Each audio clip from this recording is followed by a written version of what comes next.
Good day everyone, I'm David, the moderator for this webinar. I welcome everyone for today's webinar, which is CPT Changes 2024. I would now like to introduce our presenter for today, Lynn Enderenin. Lynn Enderenin, CPC, CPB, CPPM, CPMA, CPC1, COSC has over 40 years of experience in all areas of the physician practice, specializing in orthopedics for AAPC. Lynn is currently a VILT instructor, workshop, and audio presenter. She is the founder of her local chapter and a former member of the NAB. I would now like to hand over the floor to the speaker. Over to you, Lynn. Thank you, David. Hi, everybody. Welcome to today's webinar. Today we want to talk about the changes that have been made to the CPT manual for 2024. The first thing we're going to talk about is the evaluation and management services. We went through some documentation guideline changes first in 2021 with the changes for office and outpatient services. And then in 2023, we went through the changes for all of the other types of visits, for example, nursing home, hospital. What we have now in 2024 are some revisions to those guidelines. Things that have maybe been a problem or an issue they're trying to correct. So let's go ahead and start taking a look at those first. So the first thing I want to look at here is the inpatient and observation codes. We can only bill one evaluation and management service on a calendar day. Now they have changed that to state that if there were visits taken, performed in two different facilities or different places of service, we can now bill each one of those separately.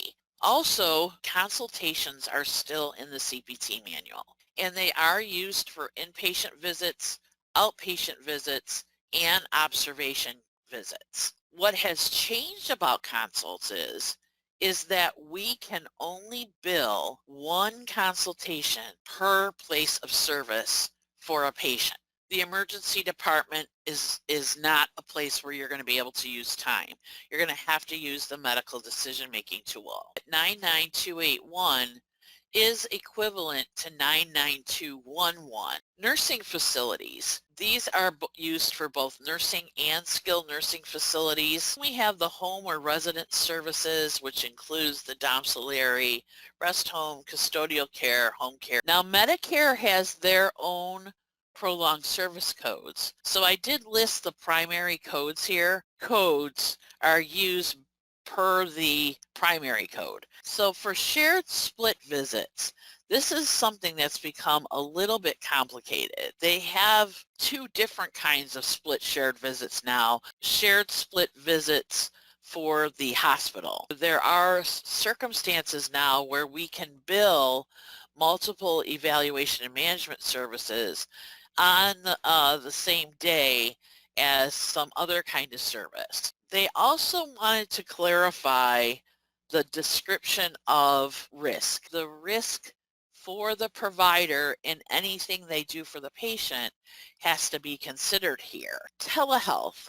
This has been a big question. Revised rules that we had during the pandemic are no longer valid. For 2024, they've added health and well-being coaching. The COVID-19 PHE Medicare Telehealth Services has a list of codes that you can take a look at, and it tells you when they are going to be deleted, if they are.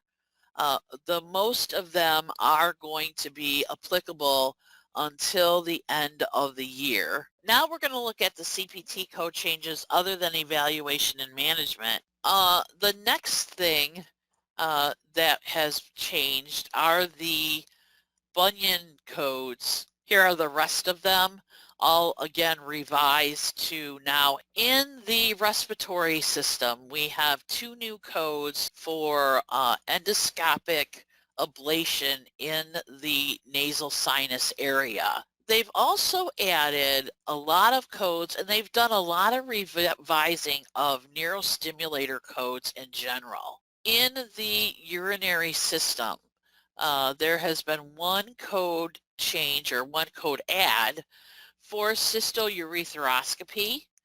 It's 52284. We also have, again, another new radio frequency code for ablation of uterine fibroids. Another addition to stimulator codes is for a skull-mounted cranial stimulator. There are also some changes to the spine neurostimulator codes, both for 63685 and 63688.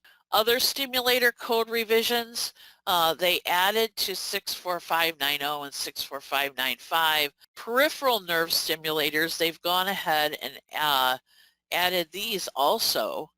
And there is an add-on code here.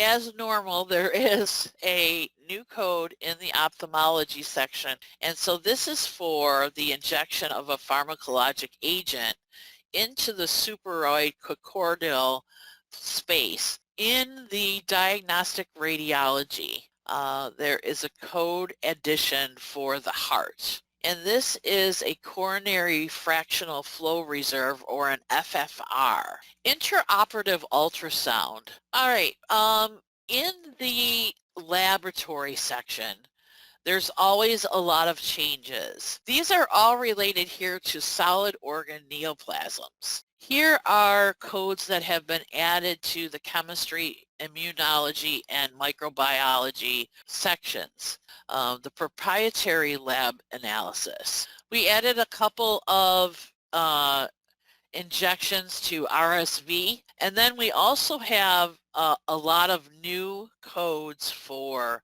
COVID-19 injections, as well as these. And here's even some more. And here's some more. And that was one last page of them. Other vaccines, these are 3 other vaccines. There's a couple more RSV vaccines listed here. And then there's some new ones here for the smallpox. In the medicine section, we have codes for a diagnostic otolaryngology analysis. So here is the programming for those phrenic nerve stimulators. And then we also have some add-on codes for venography of the congenital heart defects. And here's some more. A chemotherapy procedure now being performed, which is a hyperthermic intraperitoneal chemotherapy procedure, or HIPEC. And we also have caregiver training services. Then there's also a code for group caregiver training. All right, that's all I have as far as the slide presentation. So that was the highlights of the changes in this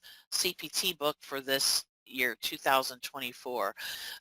Identify changes that you deal with on your codes for any specific day. So good luck in 2024, and we'll see what else comes our way in 2025. I'm expecting the telehealth to be a big portion of 2025. Thank you, Lynn. That does conclude the session for today. Thank you everyone for participating. You may all disconnect now. Have a wonderful day ahead.